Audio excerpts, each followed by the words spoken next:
So we are starting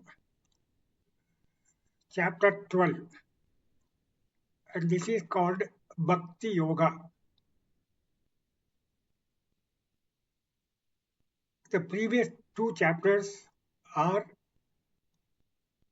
Vibhuti Yoga, chapter 10, and Vishwarupa Yoga, chapter 11.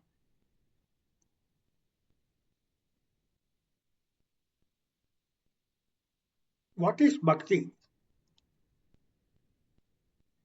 Bhakti has different meanings in different contexts. You cannot say that this is Bhakti. Specifically, we cannot say this particular sadhana is a Bhakti. Bhakti is from the root bhaj. Bhaj means to serve. Dedicated action to Ishvara, who is in the form of dharma, is called bhakti. Dedicated action to Ishvara, who is in the form of dharma, is called bhakti.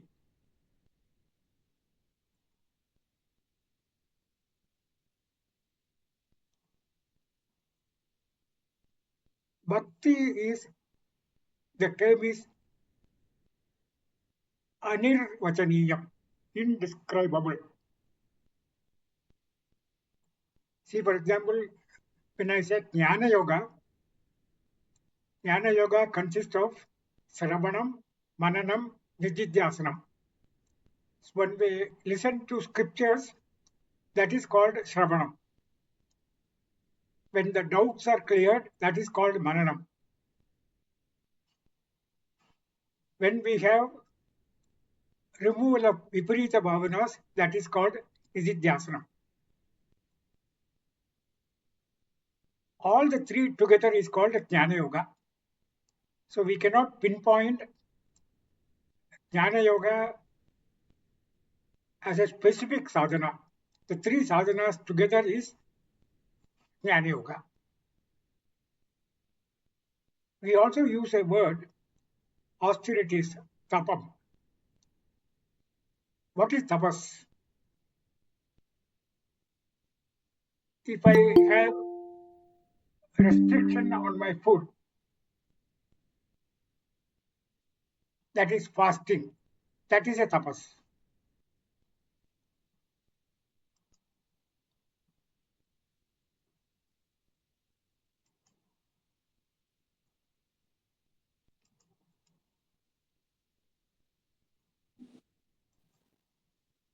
Similarly, when I observe maunam,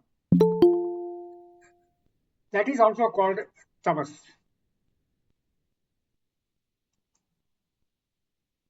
When I do japa, that is also called tapas.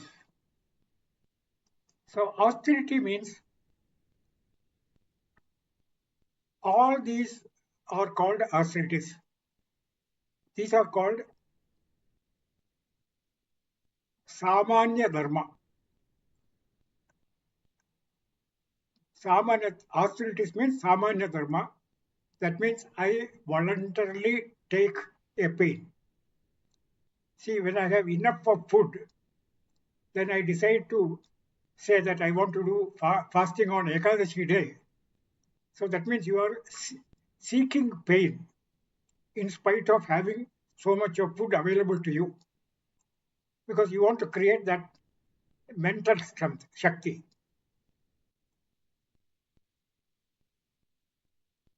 Similarly, Maunam. You can observe Mauna Vratam for about 10 hours or 12 hours.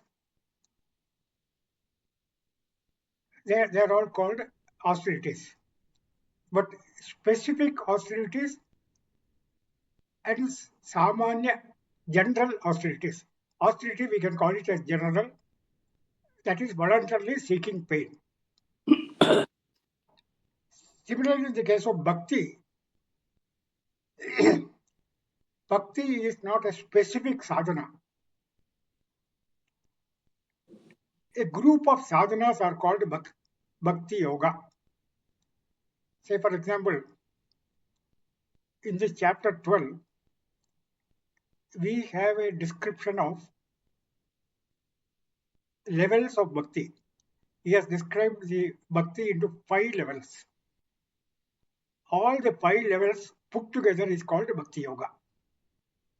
So that is no specific thing.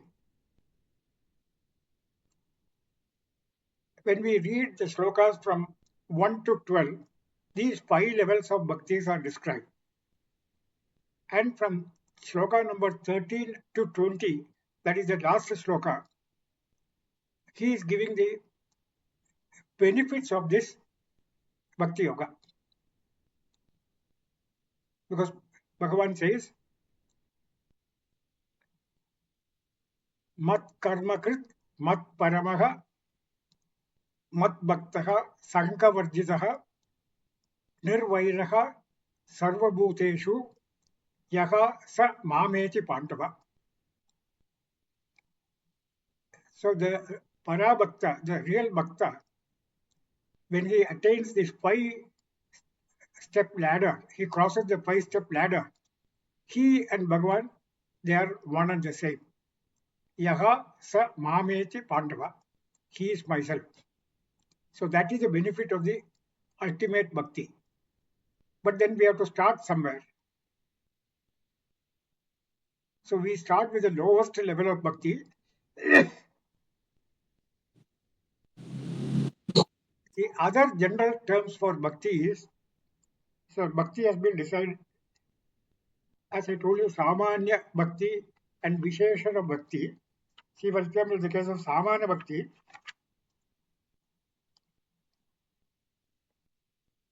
the definitions you can call it Lakshanam, Ishvara Preeti. Ishvara Preeti means you have love for Bhagavan, love of Ishvara, Ishvara Preeti. So whoever has got Ishvara Preeti, they can be called as a Bhakta. It can be at any level, from a small level to higher level. Suppose I go to the temple and pray that I want to get this particular object, because you are using the help of Bhagavan. You are a Bhakta. Similarly, you say, I want Jnanam, Moksha, realization. Seek Bhagavan. That's also called a Bhakti. So, Ishvara Preeti is one.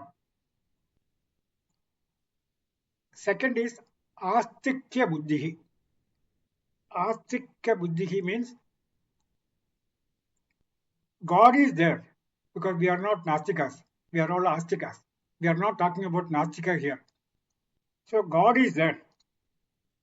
That is the Astikya Buddhihi. Third is Ananya Sharanatvam. Ananya Sharanatvam. Surrender totally to Bhagavan. Other than Bhagavan, there is nobody. Nobody else can help me. Ananya. Ananya means no Anya. Ananya Sharanatvam. Next, Vishwasaha, faith. Shraddha, or faith in the God. So that means Ishvara Preeti, Astikya Buddhihi, Ananya Sharanatvam, Vishwasaha. So these are the Samanya Lakshanam for a Bhakta.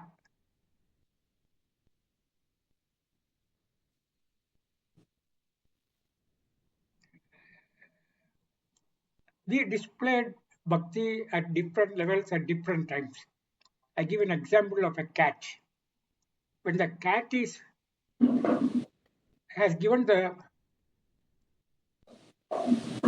birth, it is taking the child in the mouth. He takes the child and goes around. Same time, when he sees one rat, that also he takes in the mouth and walks around. The child is well protected, even though it is carried through the mouth. But in the case of rat,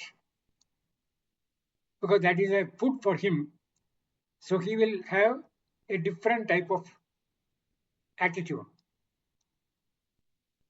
Same cat, two different attitudes. Same thing we also have. We have bhakti, but that bhakti can have different levels. And that is what is called taratamyam.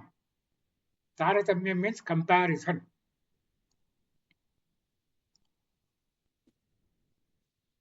There was a girl, 8-year-old girl. He met one Swamiji and told the Swamiji that after the birth of my brother, who is only 4 years old or 5 years old, my my father and mother, they are not loving me anymore. When I have my birthday, there was no celebration. But when my brother's birthday, they celebrate in a grand manner. Same parents, but you can see the difference in their affection, preeti. Similarly, the girl said that whenever they go out, they keep me in the house and they take only this boy. And this is called different gradation of bhakti. Levels, you can call it.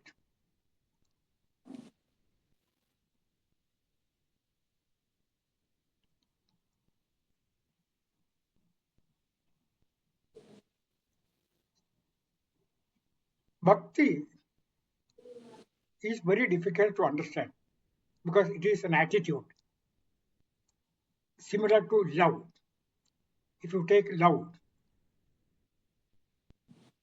I love my wife, I love my children, I love Bhagavan, I love my teacher, and I love my pet dog.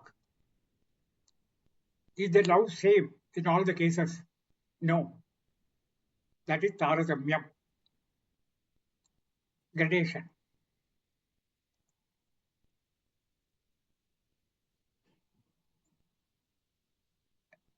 Then comes what is the reason, root for the bhakti? Karanam, bhakti karanam. Bhakti karanam is, we call it jnanam. If I have a knowledge, then I can analyze because my wife is different from my son, my father is different from myself. So once we are aware of this particular knowledge, then that level of bhakti also differs. So bhakti cannot be put on a common platform. So none of our emotions can be manifested and explained because it is not an object. But in the case of bhakti, even though it is an emotion, but when it manifests, it becomes an action. Bhakti becomes an action. See, for example, now in the earlier days in the grammar, English grammar, we have two. One we call it noun, the other we call as verb. A bhaktan is a noun. Bhaktan is a noun. In Bhagavad Gita, they say, Mam Bhajaswa. Mam Bhajaswa means be devoted to me. That is the word there. So if you are a bhakta, your action will show that you are a devotee. That means you will go to the temple, you do lot of time pujas at home, you do lot of scriptural studies, you attend the Gita classes. So these are all expression of your bhakti. So from the expression of the bhakti, I can say that you are a ordinary bhakta, you are a devout, serious bhakta, That, that gradation is possible in the case of bhakti.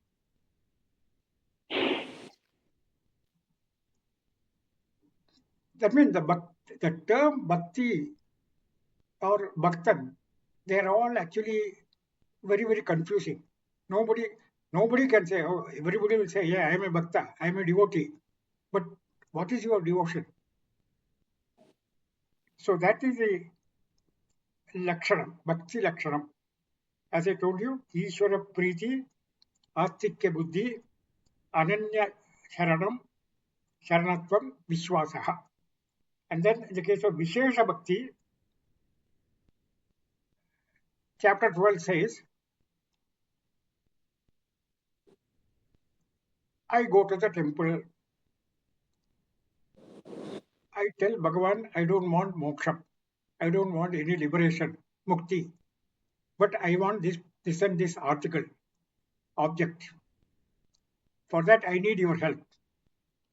Because he is praying to Bhagavan, he is a bhaktan. No, nothing wrong in going and seeking Bhagavan for these small, small things.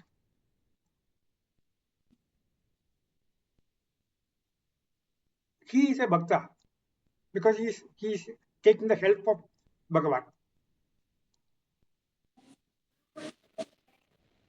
But what Lord Krishna says here is that I have no objection in your selfish desires to be fulfilled. Have selfish desires, ful- fulfill them. Jayaraman, can you put the mute? Yeah. Sorry. Yeah. Sorry. కొంచెం కష్టపడుతుంది okay please proceed I'll do Yeah. Bhagavan says, there's no harm. You be selfish. You achieve whatever you want to achieve through various objectives. But he says, I will put two conditions. One condition is that whatever action you do, you are going to get a result. A result is called padam. Either it could be punyam or it could be papam. But since you are praying to Bhagavan, normally it will create only punyam.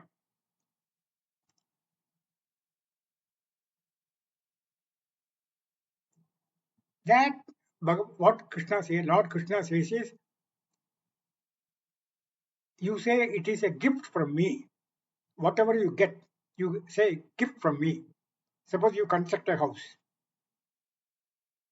After constructing the house, we do a graha pravesha, where we take the picture of a god and then keep it in the house, and then we make a prayer and we thank Bhagavan because he has gifted me this particular house.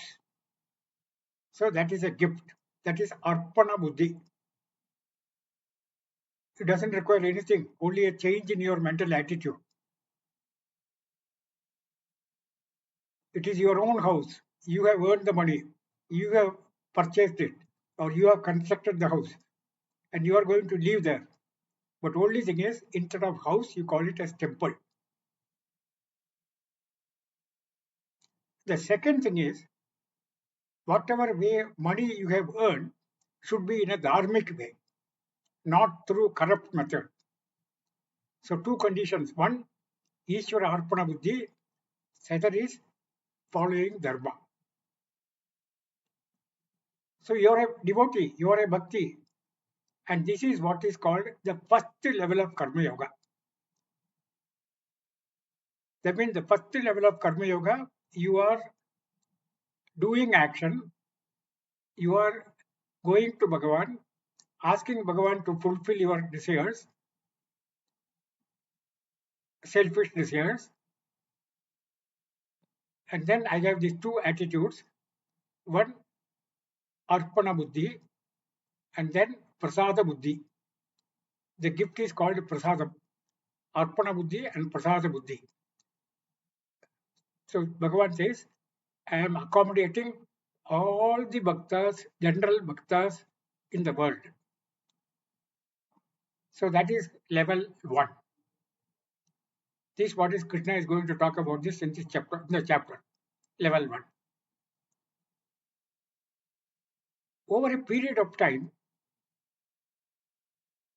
your mind is getting a little bit purified because of this attitude. Then you may think one of these days, why not I, from selfish desires, why not I share my gifts with others? I have getting various gifts from Bhagavan, but I am using it as selfish. But my mind is expanding now, and my expanded mind says, I will share whatever I have with other people. That means you are from an individual to universal. That means gradually you are developing. So bhakti is now expanded to, and this is called karma yoga. What is karma yoga? You you worship Bhagavan, do all actions for the sake of Bhagavan. Yogastha kurukarmani sangam ditva dhananjaya siddhya siddhyo samo bhutva samatvam yoga uchyate. So he says, do all the actions for my sake, and whatever results you get, you treat it as my prasada. Karma phalam is my prasada. This is karma yoga. So when you do karma yoga, that is the second level. So first level is swartham, selfish. Second is selflessness, karma yoga. That means from individual to loka sangraham. I am doing it for universal good. That means you got a slight promotion now. Your mind is getting more and more purer, faster, purer than from the first level. But this takes up some time, gradual step only. So both the first and second level, the first level is called Sakama Bhaktan. Sakama Bhaktan means Bhakta with desires. What type of desires? Dharmic desires. I earn my money in a proper manner. Sakama Bhakti. And the second is Nishkama Bhakti. No desires for me, because I want to do things for universal love. So Nishkama Bhakti and Sakama Bhakti. So these are the two levels he talks about as far as the thing is concerned. A question comes. When I say Nishkama Bhakti, we always think that no action should be done. No, it is not that way. A Sakama Bhakti man is acting for his selfish purpose. A Nishkama Bhakti is also acting, but what is his attitude while doing action? See, for example, I am a student of a Vedanta student. I want to buy an Upanishadic book, or I want to pray to Bhagavan for my good health. My health is not thing. I am praying for a good health because I want to continue my spiritual knowledge. For that, I need a good health. Similarly, I buy the Upanishad book because I want to learn the scriptures. So these desires are also called Nishkama because there is no individual selfishness here because he want to have jnanam. So that means a Sakama Bhaktan and a Nishkama Bhaktan desires are there, but the desires are attitude of desires are different. A Sakama Bhakta acts for his own enjoyment.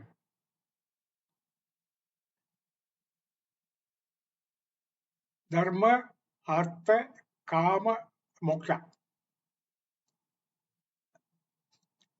So Artha Kama, they are called Sakama Bhakta, and when it is Dharma joined together, it becomes Karma Yoga level 1. And when you do Nishkama without desires, that becomes level number 2. So the Karma Yoga has been split into two. One is the lower level, level 1, and the other is a slightly higher level, that is number 2.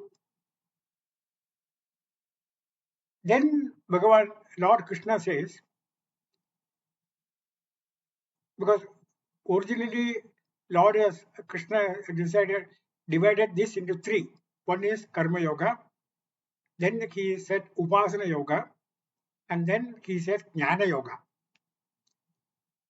So now we have seen Karma Yoga. Then why Upasana Yoga? Because Karma Yoga will only purify our mind, because we have got so much of impurities in the mind, and that Karpanya Doshopagata Swabhavaha, that constricted mind can be expanded only by Karma Yoga. And Karma Yoga is all the time dealing with external objects, exterior. I mean, we have no time to look into ourselves. We are not able to see our inside. In Upanishad, they say, Paranchikani Vitrina Swayambhuhu Tasmat Parang Pashyati Nandaratman. Nandaratman Pashyati. He is not able to see his own self. So, what Bhagavan says is, once your mind is purified by Karma Yoga, then what you should do is, you should go to Upasana. Upasana Bhaktan.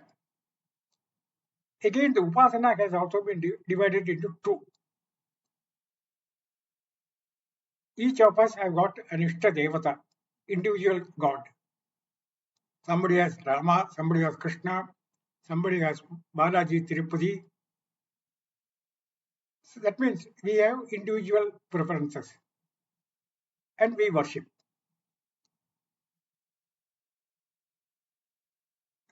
That is Upasana. That means we are turning our mind inside, because our external looking mind has been turned to look into inside by this Upasana Yoga because of the earlier Karma Yoga, purity of the mind.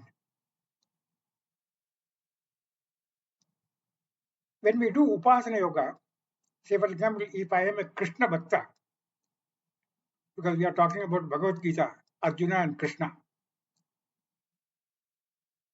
when we have individual God, then we are locating him in a particular place.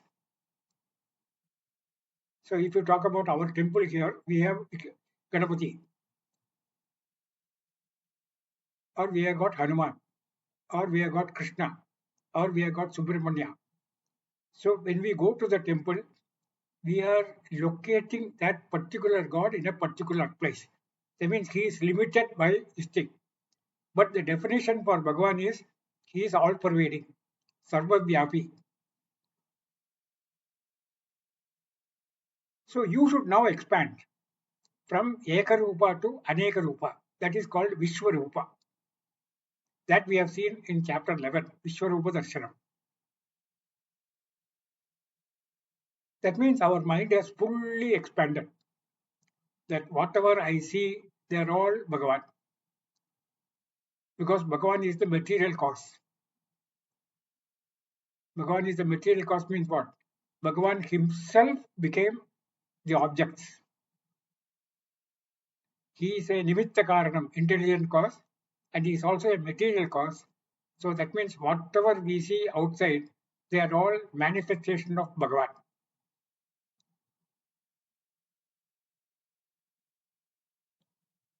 That vision we should get. That is what is called as Vishwarupa Bhakta. So that means there are, here we have gunas. Ekarupa means there are plenty of gunas.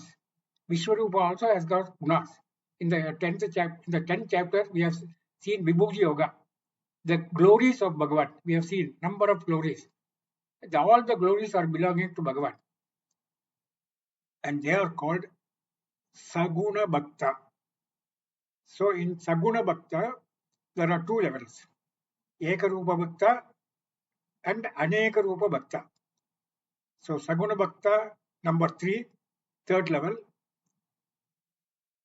Vishwarupa Saguna Bhakta is level number 4. So we have seen now 2 levels of Karma Yoga and 2 levels of Saguna Bhakta. And then comes the last stage, which is called Nirguna Bhakta. Who is a Nirguna Bhakta? Nirguna Bhakta is Brahman, attributeless, no gunas. He does not do any activity, no karma for him. He is not a bhokta. When he is not a karmi, he is not a bhokta. He is all pervading. He is only one. All these qualities we have seen in chapter 2, from sloka number 12 to 25. He is the Nirguna Bhakta. Nirguna means without attributes. Saguna means with gunas. So now we have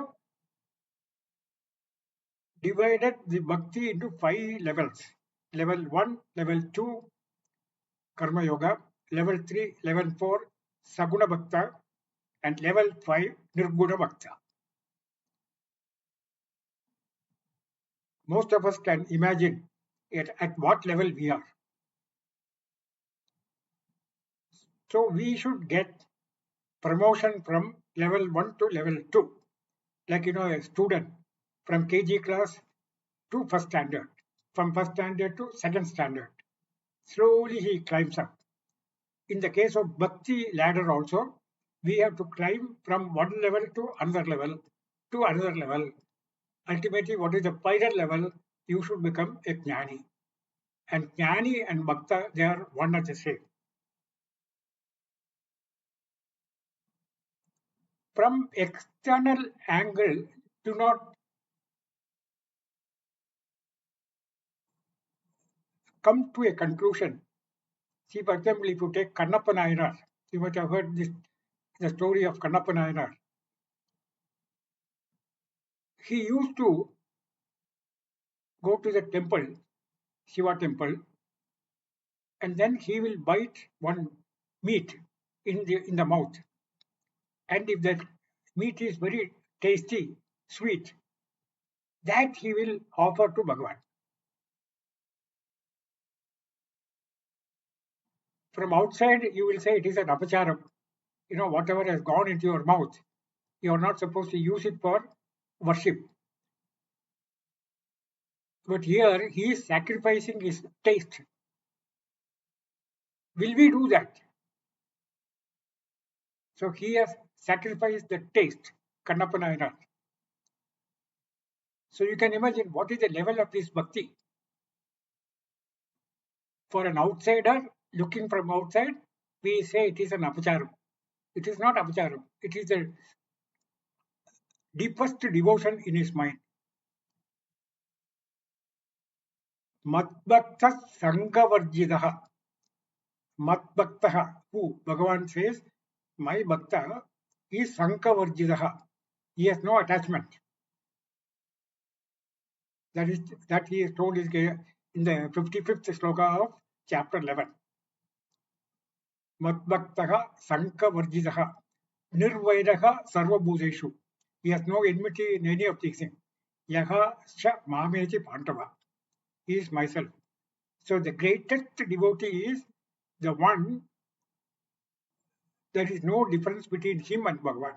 There is no distance between him and Bhagavan. That is Kannappa Nayar's Bhakti.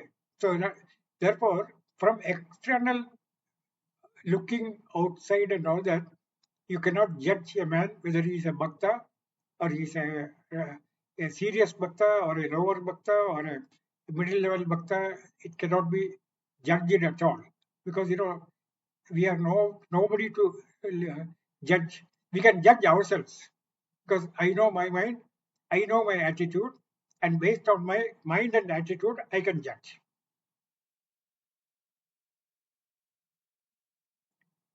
How to grow bhakti? Bhakti, as I told you, can be visible only by action. Suppose I see a learned person or a Swamiji, what I do when I see him, I have the knowledge that he is a exalted person. So I worship him. I offer namaskaram straight away. So that bhakti is expressed in the form of namaskaram when I see a superior spiritual person. That means anybody who has got some specific special knowledge, we consider them as a learned person and we worship. So Bhakti's expression we have seen now.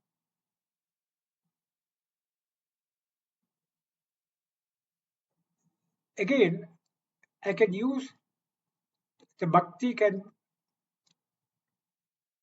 be increased by Jnanam, and Jnanam can also be increased by Bhakti. It's a vice versa. So I have money. That money I can invest in the share market and make more money because I have the knowledge of share market. But I can also use the same money by lending it to somebody and getting higher interest. So the money makes money and the money makes through money through objects. So both are possible. Same thing in the case of bhakti. So bhakti can be used to increase our knowledge. I mean, I should like to know who is Bhagavan, what is Bhagavan, why we worship Bhagavan. That we will be able to investigate or think about it, contemplate about it, if my mind is clear. That means I have to follow Karma Yoga. So level 1, level 2. So if I have this Karma Yoga achievement, the result of Karma Yoga, I'm able to turn inside and then find out who I am. That means my knowledge increases. And ultimately, I come to the conclusion, Aham Brahmasmi. Aham Brahmasmi means I am Brahman. So that is a terminal benefit what one will get as a bhakta. So we have seen the lakshanam of bhakti and we have seen bhaktas. How many types of bhaktas we have? In Bhagavad Gita, in chapter number 7, he said in chapter 7:16,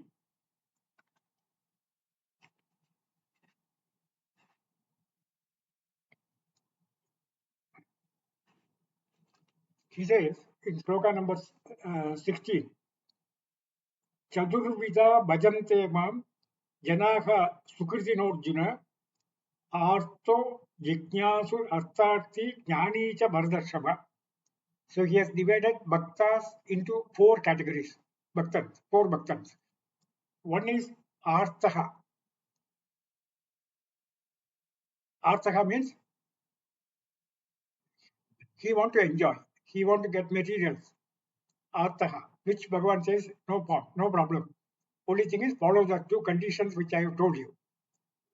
Arpana buddhi and prasada buddhi. Then artharthi. Sorry, artha is the one who is sick. He is not able to maintain his good health, so he prays to God. So artha bhakti. Artharthi means we want to enjoy. So Artharthi, second Bhaktan. And third is Jignasu. Jignasu means only God is in his mind. He wants to know about God. Jignasu. Jnatum Ichaha. So he wants to know who is Bhagavan. Because we all say Bhagavan, Bhagavan, Bhagavan. Ishvara Priti Visa. So Arthaha, Artharthi, Jignasu, and then finally Jnani. Jnani chu cha Bharadashava. So these are the four bhaktas, four types of bhaktas. So we should also graduate. In the other way, it is says dharma, artha, kama, moksha. Dharma, artha, kama, moksha. So if we can divide bhakti into various types of arrangements. Either we call it karma yoga, upasana yoga, or jnana yoga. One method. Again, split karma yoga into two, jnana, upasana yoga into two. That makes 5 steps. The 5 steps we have made because some staircases in the older days it is so steep. So what they will put a stairs in between. So that is how reduce the height so that you can climb easily. So that is the same thing he has used in the case of the bhakti. So we have 4 types of bhaktans and we have 5 levels of bhakti lakshana. Now if I do all these bhakti, what do I get out of it? Because everywhere, whenever I do some action, what do I get out of that? Because if I do not get anything, I will not work. That is our normal tendency. There is a saying,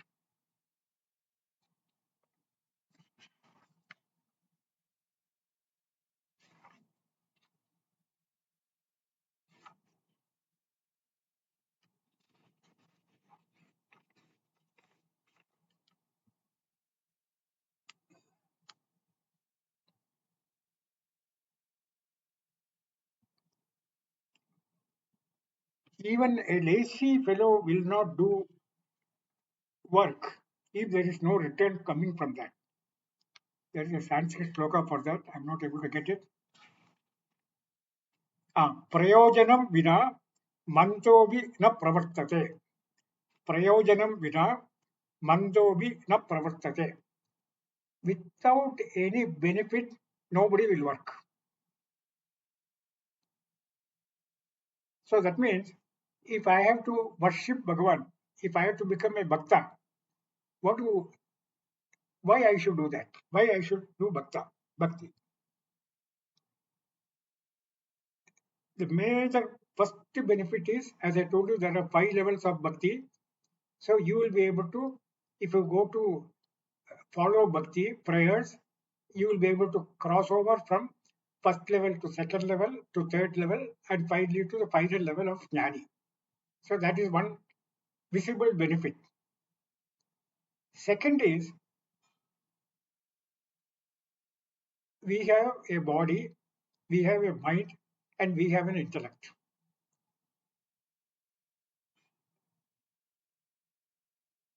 Somebody climbs two stairs, and they take 5 minutes rest. And the age of that guy is 30 years old. Today's situation. That means he has no stamina. That is, there is no balam in the body. Similarly, in the case of mind also, there is no manobalam. Since the mind is inside, nobody knows whether you are a balavan or not otherwise. So manobalam. So if you have to get manobalam, that means the inner mind has to be strong enough it will be like a shock absorber. It can take all the sorrows and shocks and problems and environmental, everything you can endure, provided you have got a strong mind.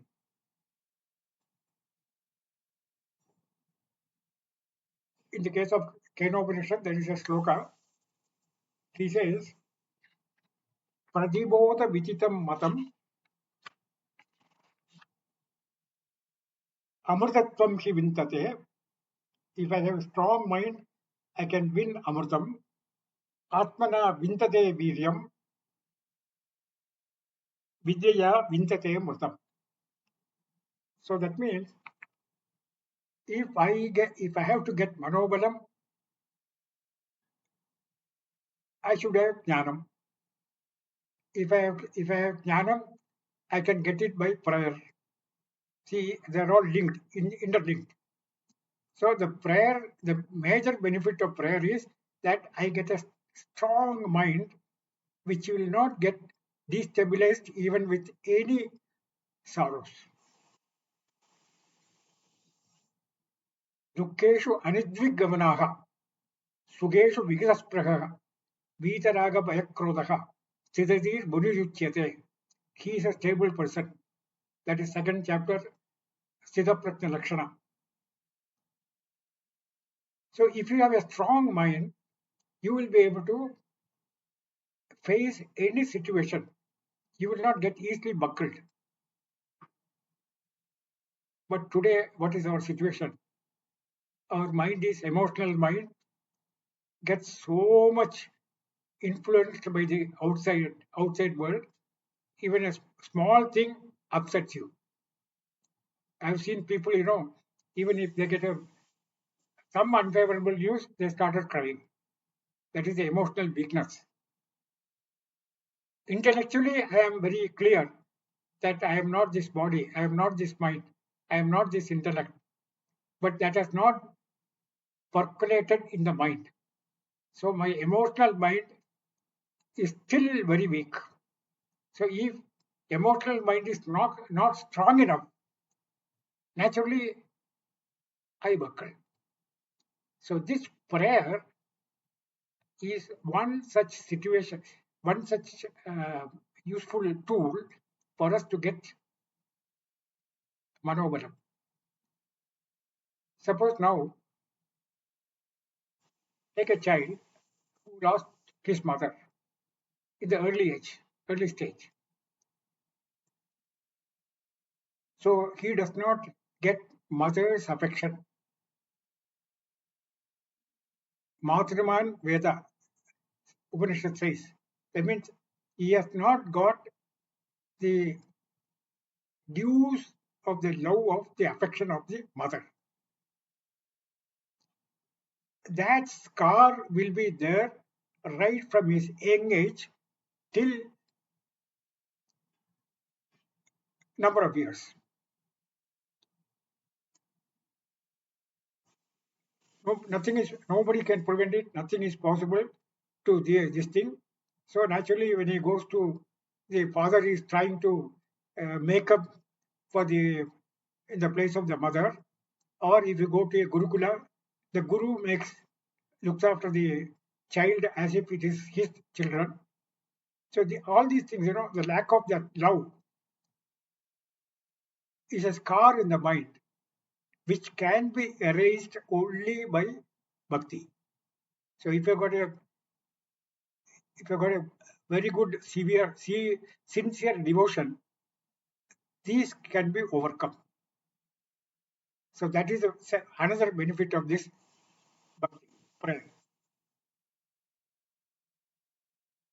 Next benefit of the prayer is Satguna Vardhanam. Satguna Vardhanam means we have so many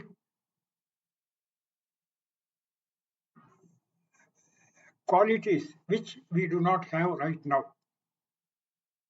So in the 13th chapter and in the 16th chapter, he has given 20, in 13th chapter, 20 values, disciplines, gunas. And in the 16th chapter also, he has given both positive and negative gunas. So if I have to increase my gunas or develop my gunas, then this bhakti will help me. So bhakti can be used. Satguna Vardhanam. Vardhanam is increase. So if we can develop sadgunas, whatever gunas we are lacking, we can get it. Similarly, Okay, உங்களுக்கு காமிச்சிட்டேன். durguna, E107 sadguna vardhanam, durguna varjanam. Durguna varjanam means negative qualities also we can remove it by bhakti, prayer. So prayer is a panacea for all these our problems. To give an example, somebody has used a word which is hurting you. Somebody has used a word which is hurting you.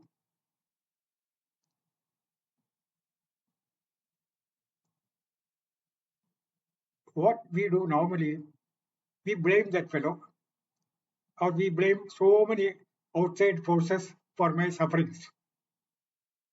Absolutely not at all possible, because you are the one, you have converted that fellow's hurt into a hurt which is hurting you. So that means you have given life to that hurt, and then you start suffering. So actually the other's hurt is not, because you don't have the strength of the mind to accept that hurt. Let him say whatever he wants to say, because you have no control over him, but you have control over your mind. But if you don't have a control over your mind, then you start a negative attitude. You start blazing him, or even hitting him, all those things you do. That is how the enmity, for example. So if you do continuous prayer, sincere prayer, your mind will get stabilized. Your emotional mind will get a strength. Because the problem is now we have intellectual values we have. We are all knowledgeable here. We are all high degree holders, stakeholders. In our individual discipline, we are all experts. But when it comes to emotion, we are zero. So high IQ and low EQ, emotional quotient, these can be neutralized by spiritual quotient, that is bhakti. That is bhakti. So EQ, IQ, if it is balanced, if they are equal, then you are a sane person. And along with that spiritual quotient, you become a bhakta, real bhakta. So Satguna Varjanam, Durguna Varjana Hetuhu. The last and the most important one is, we have this body because of our prarabdha karma. Because some punya pava karma has manifested and given this particular body. And then we have a prarabdha, we call destiny. Because we always blame Bhagavan that why you have given me this situation, problem. Everybody is happy, I am unhappy. That situation. Now, what does the prayer do? See, before we start the class, we talk about the Dhyana Sloka. And all the Dhyana Slokas in the Upanishad is only seeking a good health, a good surroundings, a good teacher, and a peaceful atmosphere, tranquil atmosphere. So this is what we are seeking, the prayer. And the prayer will give you, I told you, prayer comes into us as an action.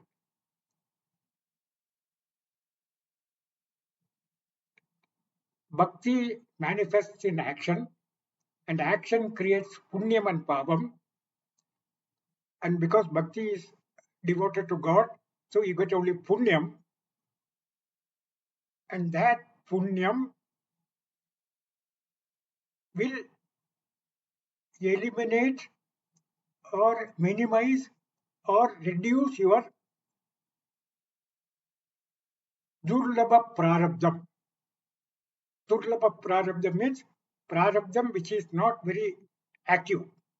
So that can be erased or removed by the prayer, because prayer is creating the punyam, and the punyam is used for erasing this one. But there is another prarabdham that is called prabala prarabdham, which, as I have told you earlier, that one has to undergo. There is no remedy for prabala prarabdham, but for durbala prarabdham, it can be easily converted into, the punyam can convert that into, that difficulty can be avoided, escape from the prarabdha. So that means the prayer has got so much of benefits, intangible benefits, tangible benefits. That is why Bhagavad Gita, Lord Krishna is taking entirely one full chapter, chapter 12, which has only 20 slokas. And these 20 slokas are really giving us a method by which, our life can be tranquil, peaceful, smooth. And if I want to stay only in the step number 1, level number 1, Bhagavan says, remain, no problem. But it'll make you climb up. Step 1, 2, 3, 4, 5. But at least start, rather than a abhakta, not a devotee. Since we are all devotees of Bhagavan, we are all devotees of Bhagavad Gita, Lord Krishna, I am 100% sure, and we will climb up from level 1 to level 5 jnanam, and that will be our ultimate tranquil state. So this is the introduction to the Bhakti Yoga. So from next class onwards, we will go into the chapter proper. Om Purnamada Purnamidam Purnat Purnamudachyate Purnasya Purnamadaya Purnameva Vashishyate Harihi Om Sri Gurubhyo Namaha Harihi Om.